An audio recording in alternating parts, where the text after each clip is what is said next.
What's up guys, Flashfire here. Today I'm bringing you another team building video. Now before we get started, if you can, leave a like right down below this video. I want to see if we can get this to 30 likes. If we can, I'll leave a pastebin file of the team down in the description, so you guys can just copy and paste it into Showdown and play with it, and hopefully this team's going to be a lot of fun, because I've been testing this team and it's been working really well. It's really offensive and just hits really hard and breaks through teams. So it's a really fun team to play, I find, and I hope you guys enjoy it as much as I do. Anyway, we're going to jump into it right now. We are using Mega Pinsir, as you can see on the screen here. I have my Pinsir ready. He is called Teeth, and the moveset and EVs we are running are fairly self-explanatory. The moveset, we got Swords Dance, Quick Attack, Frustration, and Close Combat. Now, the reason I'm running Frustration over Return, because I know someone's going to ask about that, is because very rarely, I know, but very rarely you see Ditto on the ladder, and if Ditto switches into this, it's going to have to use Frustration rather than Return, and most Dittos have full happiness, so the Frustration won't do anything and Return will do a lot. So we've gone for Frustration over Return just for that reason. And then we've got Swords Dance because obviously this is great at cleaning late game. It's great at cleaning late game. If you've got prior damage on a bunch of stuff, quite a lot of the tier takes about 50% from a +2 quick attack. So it's just great for cleaning late game. The reason we're running Hypercutter is because it stops you from getting your attack lowered by Intimidate. So for example, if you've got your Pinsir in and you're predicting a Lando to come in on you, you can not Mega, set up a Swords Dance, go to +2, and then you can KO it with Frustration next turn. So that's what that's for. And yeah, EVs are fairly self-explanatory. For those of you who don't know, when Pinsir Mega Evolves, it gets the ability Aerialate, which is the same ability as Mega Salamence has. And basically what that does is it takes normal type moves, makes them flying type, and gives them 1.3 times power. So what that means is an unstab Aerialate Return has 130 power, or Frustration, they have the same power. And because Pinsir goes to flying type when it megas, it makes Return base power of 195, which is crazy big. So that's why that's amazing right there.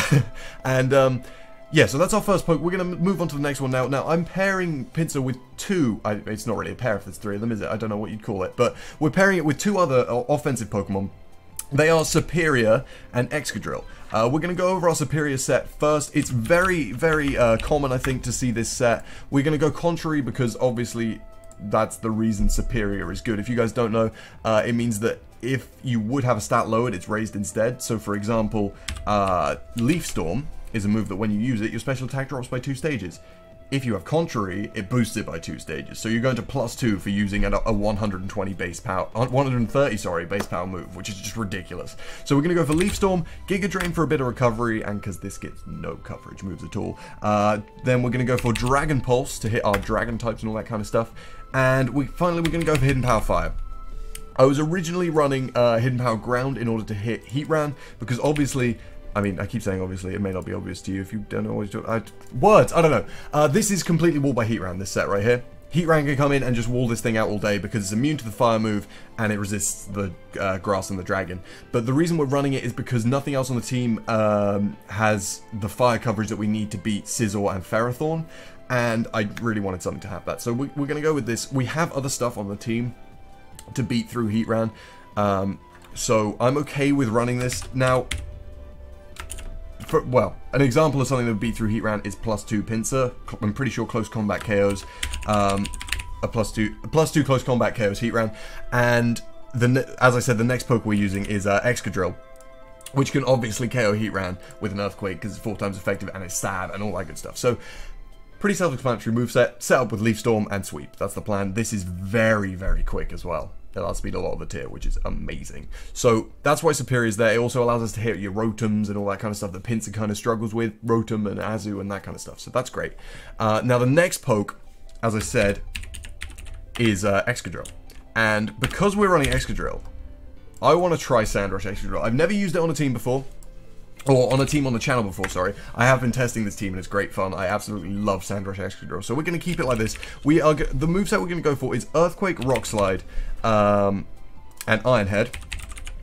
And then we're also going to be running Swords Dance. Now, the reason that I'm running this moveset, Earthquake and Iron Head, obviously really powerful stab moves, great to have. Rock Slide is there for coverage. It allows us to KO Talonflame and all that kind of stuff. When we're in the sand, we outspeed Talonflame. That's why we've got Rock Slide there, because we can KO it. We can also KO predicted switches and just generally flying types. It's good for coverage. So that's why we're running that.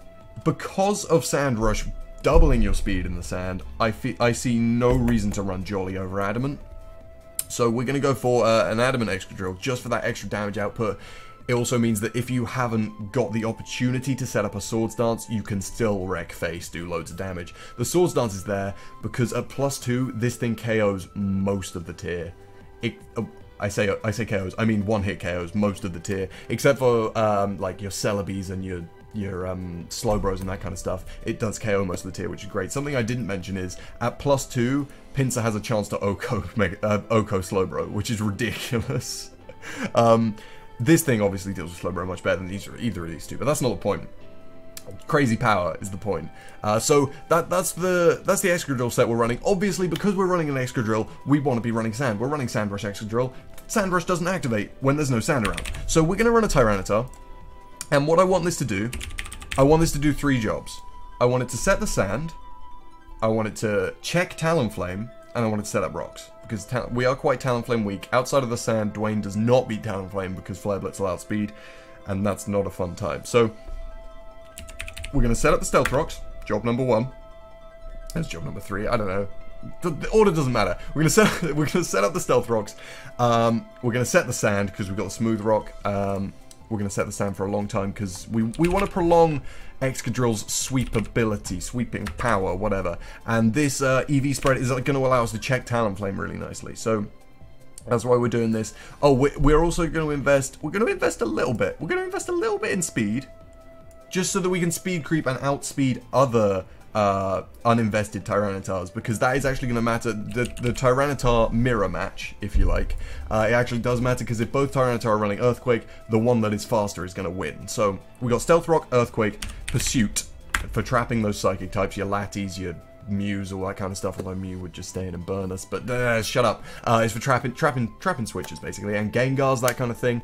So we got Earthquake, Pursuit, and finally Rock Slide, just because I don't want to risk missing the Stone Edge, and I'm a worse. Actually, let's run Stone Edge, sod it. Does it even get Stone Edge? Yeah, it does. Yeah, let's run Stone Edge, sod it. I don't care. We're not going to miss. We're too real for that. Anyway, Tyranitar, setting the sand.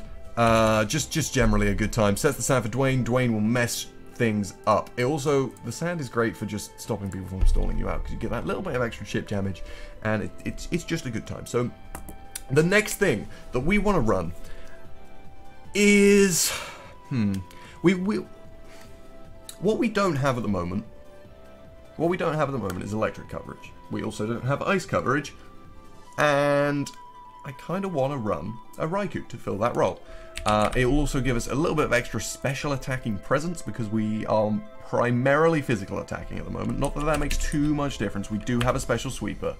But I want to run an Assault Vest Raichu, because I normally run Choice Scarf, and I'm not sure if I would prefer Choice Scarf to Assault Vest, but I want to try out Assault Vest properly, because I haven't really given it that much of a chance.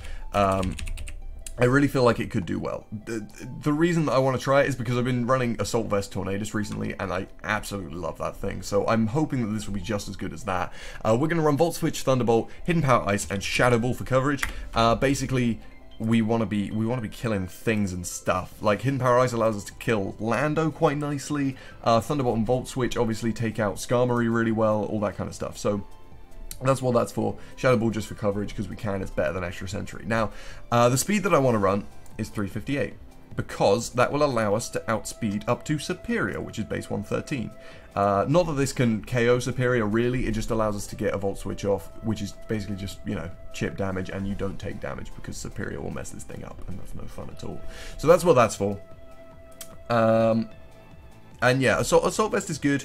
Assault Vest gives us a bit of extra bulk. Like I said, I'm trying it out. I'm not sure if it's going to be incredible or not. But that's our Raichu right there. This is also quite a nice lead. Like, I mean, obviously you could lead off with Serperior and just be bold and be like, no, Leaf Storm, screw you. But this is generally quite a nice lead, because you can scour what they're going to do. A lot of the time people lead with Skarmory, and you can Volt Switch off them, and it's just a great time. So that's what the Raichu is for, really. Kind of a bit of a lead, and just some general Switch initiative stuff, which is always fun. So now the final poke that I want to run is a Latias. Mainly because nothing on my team has recovery except for Giga Drain or Serperior, but that's not really, I'm not really counting that. So I want to be able to run a Healing Wish Latias, because if I can spell. Oh my god, help. Because basically, this is a very offensive team, and the way it's going to work is you're going to want to come in early turns, like probably before turn 5, and try to sweep. You want to set up your sand, throw out Excadrill, and just try and mess people up, just break through their team a little bit. And obviously you're not always going to be able to sweep first time, whatever, you have 3 sweepers, it's fine. But if one of your sweepers gets depleted, gets really low, you can always switch it out, save it for later, and Healing Wish it back up. Also, Tyranitar, basically just like the rock in the middle of the team, the bulkiest thing on the team, doesn't have any recovery. If I need it, if it's looking low and it deals with my opponent's team really well, I can always Healing Wish that back up. This Latias also gives us access to defog, which we definitely need. Not Heal Pulse, god damn, that's an awful move. We are Healing Wish, come on now, Healing Wish, there we go. This will also give us access to defog, which is great because when Pinsir Mega Evolves, it's 4 times weak to rock, and that is no fun at all, and just normally it's regular weak to rock, which kind of sucks, but we can deal with that. So yeah, keeping the rocks away from this team is going to be quite important just for Sizzle's sweepability. You can only switch it in twice on Stealth Rocks, realistically, before any Healing Wished, so yeah. I think that's the team. That's the whole team. I think that's everything I wanted to talk about. I'm not sure. I think that is everything I wanted to talk about. So this is going to be the team, guys. If you like it, please remember to leave a like and subscribe. If you don't like it, comment down below. Tell me what you don't like about it. Format of one of these comments that I could suggest to you would be, I don't like you having Tyranitar. Change it for a Landorus. That's the kind of format I want. Not, I don't like Latias, because that doesn't help me. I want to improve the team. If you're suggesting something that you don't like about the team, tell me what I can replace it with. That is my one request for you guys. So thanks for watching, guys. I will see you in the next one.